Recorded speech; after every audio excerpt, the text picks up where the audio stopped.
YouTube पर अगर तुम तारक मेहता के नए एपिसोड्स को सर्च करोगे ना तो उनका कमेंट सेक्शन बस इसी चीज से भरा है कि भाई अब इस शो को बंद कर दो, पहले जैसा मजा नहीं आ रहा, ओल्ड कास्ट को वापस लाओ और पोपटलाल की शादी आखिर कब होगी। एक शो 17 साल एंड 4500 से ज्यादा एपिसोड के साथ ये इंडिया का लॉन्गेस्ट रनिंग सिटकॉम है एंड यूट्यूब पर ये मोस्ट वॉच टीवी शो भी है विद ओवर 45 बिलियन व्यूज। इतने तो मिस्टर बीस और प्यूडीपाई के मिला के भी नहीं है जितने सिर्फ तारक मेहता के हैं। एंड अगर सच बोलूं तो तारक मेहता सिर्फ शो नहीं बल्कि इमोशन है हमारे लिए। एक टाइम था यार जब हम लोग स्कूल से आकर टीवी ऑन करके तारक मेहता देखा करते थे, रात में मम्मी पापा के साथ बैठ के तारक मेहता देखा करते थे और जब टीवी पर चैनल सर्च करते थे कुछ ना समझ आए कि क्या देखना चाहिए उस समय भी तारक मेहता ही खोल लेते थे। इवन भाई आज भी कुछ लोगों का रूटीन है कि खाने में पापड़ सलाद हो या ना हो लेकिन टीवी और मोबाइल पर तारक मेहता जरूर चलना चाहिए। और भाई सबसे बड़ी बात कि इस शो के एक्टर्स को लोग उनके असली नाम से नहीं बल्कि उनके कैरेक्टर के नाम से ही जानते हैं। जैसे हमारे लिए ये जेठालाल है, ये दया बहन है, ये बबीता जी है और यही असली तारक मेहता है। लेकिन अब ये शो उतना चल नहीं रहा है, बस कंट्रोवर्सी पे कंट्रोवर्सी हो रही है और एक्टर्स इस शो को छोड़ते चले जा रहे हैं। तो आज मैं आपको बताने वाला हूँ वो 5 रीजन जिसके कारण तारक मेहता का शो बस डाउनफॉल में चला जा रहा है। एंड बिलीव मी कि लास्ट वाला रीजन सुन के ना आपके होश उड़ जाएंगे। सबसे पहला रीजन बेमतलब का ज्ञान। पहले तारक मेहता का चार्म था उसके ह्यूमर में, मतलब सिंपल सिचुएशन, रिलेटेबल कॉमेडी और लाइफ के छोटे छोटे लेसन्स। लेकिन अब हर एपिसोड के एंड में हमें एक मॉरल लेक्चर दिया जाता है। एक टाइम था भाई जब जेठालाल ज्ञान देता था तो वो ज्ञान सुनकर अच्छा भी लगता था और कॉमेडी भी लगती थी। लेकिन अब तो भाई ज्ञान का बस ओवरडोज होता जा रहा। मतलब जो इसके पुराने कट्टर फैंस है उन्हें इनका आज का एपिसोड दिखा दो तो उनके मुंह से बस एक ही चीज निकलती कि भाई बस मैं यहाँ पर कॉमेडी देखने आया था, कोई डीडी नेशनल के चैनल पे प्रवचन सुनने को नहीं। आजकल के हर एपिसोड आपको मैसेज देता है कि प्लास्टिक मत यूज करो, पानी बचाओ, नेबर से प्यार करो, सबके सब एक हो जाओ। इन्हें मतलब दुनिया की सारी बकचोदी करनी है लेकिन पोपटलाल की शादी नहीं करानी है। एंड भाई सच में इसके रिसेंट एपिसोड्स को देखकर लगता है कि ये भाई शो नहीं बल्कि एनजीओ का कैंपेन चल रहा है। मतलब कि आज की जनरेशन को चाहिए entertainment, relatability and fresh jokes, ना कि उन्हें हर एपिसोड में ज्ञान चाहिए। भाई आज के समय में हर इंसान ज्ञानडू है।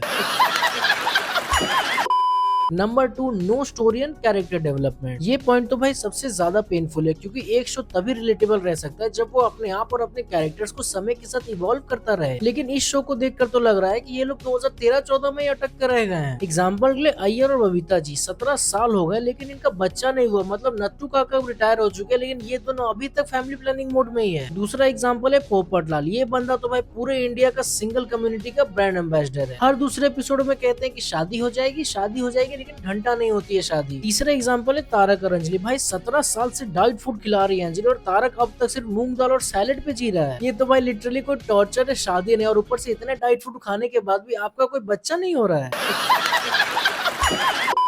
एक टाइम था जब तारक मेहता के कैरेक्टर्स भी ना ग्रो करते थे। लाइक टप्पू सेना भी स्कूल से कॉलेज गए लेकिन वहीं जाकर वो लोग अटक गए। अब तो टप्पू सेना का बस कुछ ही काम रह गया कि सोसाइटी को साफ रखना, किसी की मदद करना या फिर कोई ज्ञान देने आ जाना। स्टोरी लाइन इतनी ज्यादा प्रिडिक्टेबल हो गई है कि आप इसके स्टार्टिंग के 5 मिनट देख के बता सकते हो कि भाई इसका एंड क्या होने वाला है। एंड सबसे बड़ी बात कि कैरेक्टर से कोई भी इमोशनल कनेक्शन नहीं रहा। पहले जब जेठालाल और दया के बीच में क्यूट मोमेंट्स आते थे तब हम हंस भी लेते थे और इमोशनल भी हो जाते थे। लेकिन पिछले 7 साल से तो दया ही गायब है। मतलब कि दया के जाने के बाद से शो में कोई इमोशन ही नहीं बचा। Number 3, over colourisation. पहले तारक मेहता एक real simple middle class society लगती थी। रियल लोग, रॉ इमोशन, रियल सेटिंग। अब तो भाई इन्हें देखकर ऐसा लगता है कि निरमा डिटर्जेंट के एडवर्टाइजमेंट में ये लोग घुस चुके हैं। हर जगह इतने कलर का ओवर यूज किया गया है कि भाई आंखों को भी चुभने लगा है। बैकग्राउंड इतना ज्यादा ब्राइट है कि बबीता जी की लिपस्टिक और जेठालाल का शर्ट दोनों के दोनों अलग डायमेंशन में दिखते हैं। सेट देखकर अब तो ये भी नहीं लगता है कि ये रियल सेट है। अब तो बस लगता है कि फोटोशॉप से बस पीछे जाकर खड़ा कर दिया सोसाइटी को। मतलब कि लाइटिंग को ओवर कर दिया, मेकअप को ओवर कर दिया, कलर को ओवर कर दिया लेकिन अपनी कॉमेडी को पूरी तरह से नीचे ले गए। पहले मतलब नेचुरल कॉमेडी शो की जान थी, अब तो भाई आर्टिफिशियल और प्लास्टिक जैसा लगता है। और जब भाई किसी चीज को देखकर विजुअली फेक लगने लगे तो आप उससे इमोशनली कनेक्ट कैसे करोगे। Number 4, producer versus actor the real life drama. अब आता है भाई असली मसाला। मतलब कि हर कुछ महीने में तारक मेहता की नई कंट्रोवर्सी सुनने मिल जाती है। कोई एक्टर बोलता है कि प्रोड्यूसर ने मिसबिहेव किया, कोई एक्टर बोलता है कि पेमेंट डिले हो गया और कोई एक्टर बोलता है कि मुझे मेंटल टॉर्चर किया जाता है। मतलब कि शो में ये लोग कॉमेडी दिखाने की बस कोशिश ही करते रह जा रहे हैं और सेट पे ये लोग बिग बॉस खेल रहे हैं। दया बहन ने शो छोड़ा, उसका रीजन हमें आज तक नहीं बताया गया। ओरिजिनल तारक मेहता ने बोला कि प्रोड्यूसर ने उन्हें पेमेंट नहीं दिया। पहली रोशन भाभी ने प्रोड्यूसर पर सीरियस एलिगेशन लगाए थे। एंड एंड दूसरा टप्पू ने भी क्यों एग्जिट लिया उसका भी आज तक कोई रीजन नहीं दिया गया। एंड इन सब में सबसे फनी पार्ट पता है क्या है कि प्रोड्यूसर कहता है कि हम लोग सेट पर परिवार जैसा माहौल रखते हैं। अरे भाई अगर आप परिवार जैसा माहौल रखते हो तो सब के सब लोग परिवार छोड़कर क्यों जा रहे हैं? ये कांस्टेंट ऑफ स्क्रीन ड्रामा ही टीएमकेओसी की एकदम लेगेसी को खराब करता जा रहा है और ऑडियंस के लिए भी टीएमकेओसी कॉमेडी से ज्यादा बस एक कंट्रोवर्शियल शो रह गया है।